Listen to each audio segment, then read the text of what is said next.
everyone, this is Veronica with So It Seems. Welcome to my studio. Today it is October 1st, 2022, and I am in my studio with the door open. And I'm just going to show you, this is the view I have today. You can see my tree in the front yard. It's so pretty. Every year that tree blooms, or it starts to lose its leaves the soonest out of basically all the trees in the neighborhood. So it churns early, and this year actually it waited until August was over. We've had some years where toward the end of August the leaves are already changing color and starting to fall off. But now we're in October. It's a nice crisp fall day. Still a little chilly, that's why I've got my sweater on. But I just couldn't resist having my big door open so I could enjoy the weather that's outside. I'm finally ready to get started on a new project. Since it is October, the next thing that's coming up that is kind of a big deal for our family is Halloween. It's only a big deal because we love costumes. And usually it kind of creeps up on me. But my son, who is now 17, has actually requested a specific costume. And I'm going to see what I can do in creating that costume. He is really interested in a video game or a computer game called League of Legends, and he is reading all kinds of League of Legends lore, and he plays the game almost every day. And one of the characters that he is just fascinated with is called Twisted Fate, and he would love to have a costume based on this character. We did look to see what costumes were available to purchase online. Ones that would tend to be a little more in our affordable range looked pretty inexpensive. Looked like pretty cheap material was used. And of course, there's always the fear that things won't fit right, that they'll kind of fall apart. Of course, if you get a traditional or an authentic cosplay type costume, then you're going into hundreds of dollars, and that's just not something we have the money for. I'm going to try to create the costume for him. The big hurdle for me was trying to create the jacket, but I found someone was getting rid of a vintage coat with tails, and so I was able to purchase that for $2.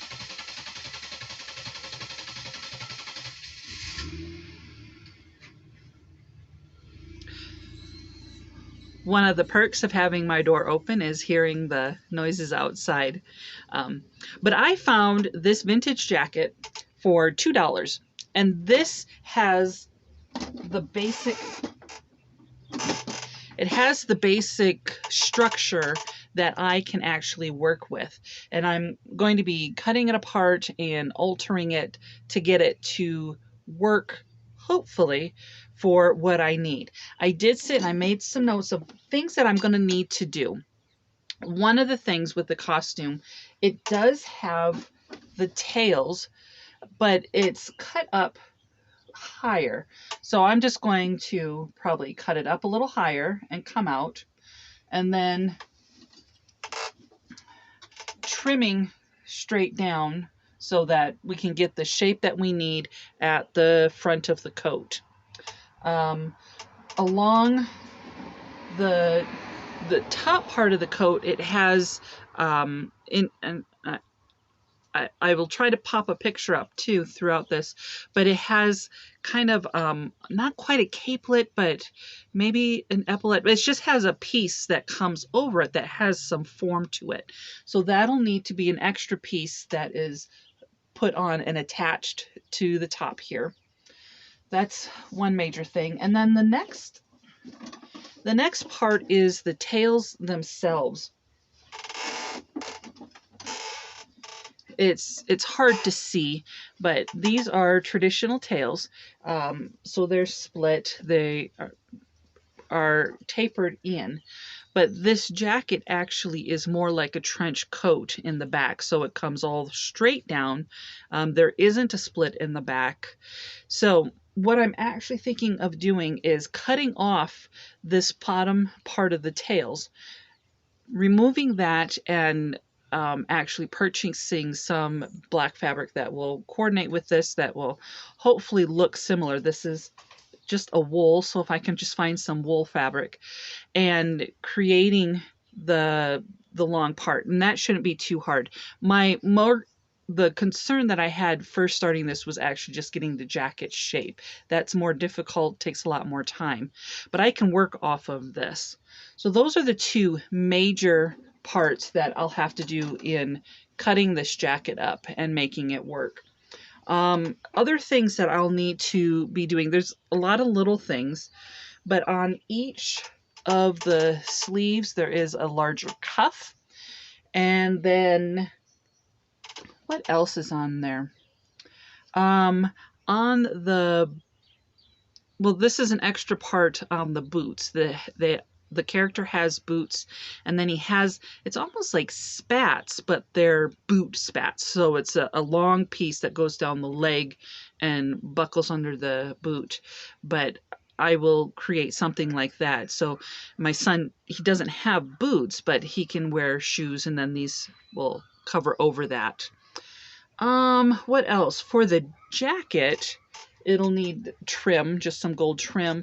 The inside will need to have a red lining. I'm not going to worry about getting red on the entire inside, but on the part where I take off that back part and add that on, I will add some red lining into that.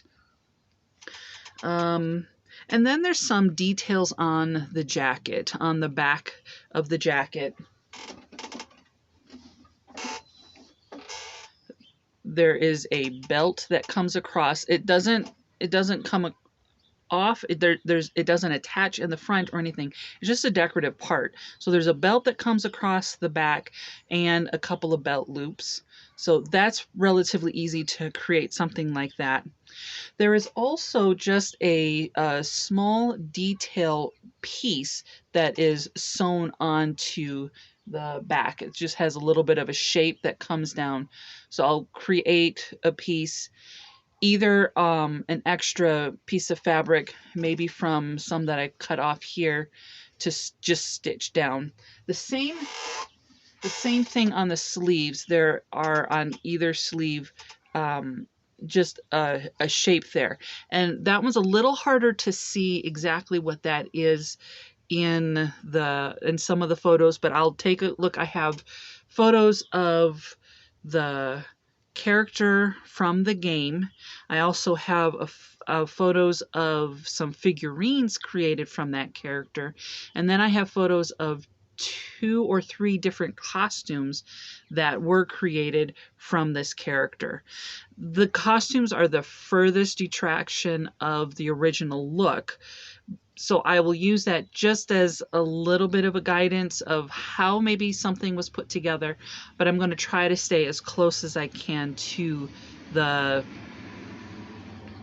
look of the game character. And of course, throughout this, I will have my son helping me to just, not to create it, he doesn't want to do that, but to give me the guidance and saying, yeah, that looks good, or can we adjust this, things like that. The other part for the costume is a red vest. So I need to make a red vest. That'll be relatively easy. It has some asymmetrical, it's not a typical red vest. So if I'm able to, I will create a more asymmetrical front to that. There is also a belt with a pouch in there. So that one, that'll be the kind of the later thing, if I can create that. Now we have an airplane going over.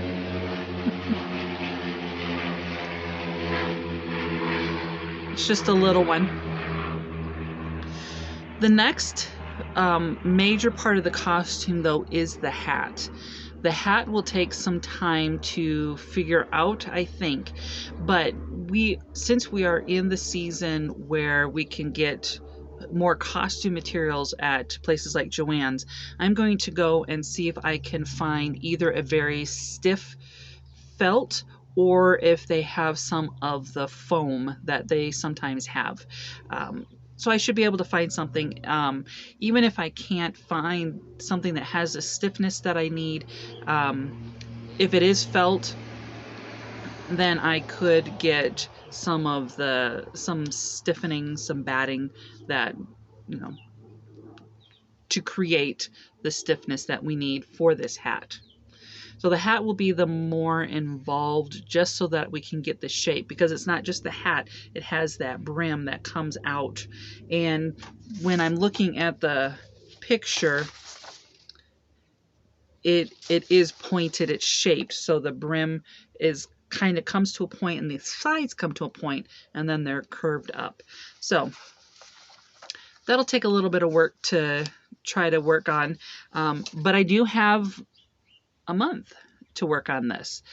And so I'm looking forward to creating that. I know my son is looking forward to being able to have a costume that he'll be excited about. He hasn't in the last couple of years wanted to really dress up, and he kind of does it under duress, and we have just some things you can throw together. So this will be a fun project to work on.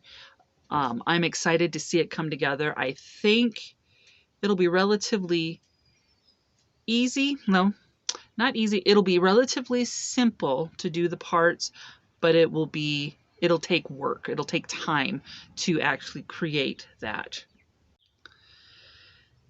Oh, let me get a little drink. Yum. So that is the newest project that I'm working on here in the studio, this Twisted Fate costume. So I will be hopefully updating you about the progress on this costume, and my hope is that it actually will not take too long to be able to create this costume so that it'll be done and ready in time for Halloween. I will try to update you as I go. Sometimes I get involved in a project and I forget to record. But either way, I will give you an update, and hopefully soon you will see a finished project. Well, that's what's been going on in my studio. This is Veronica Johnson with Sew It Seams. And remember, keep stitching.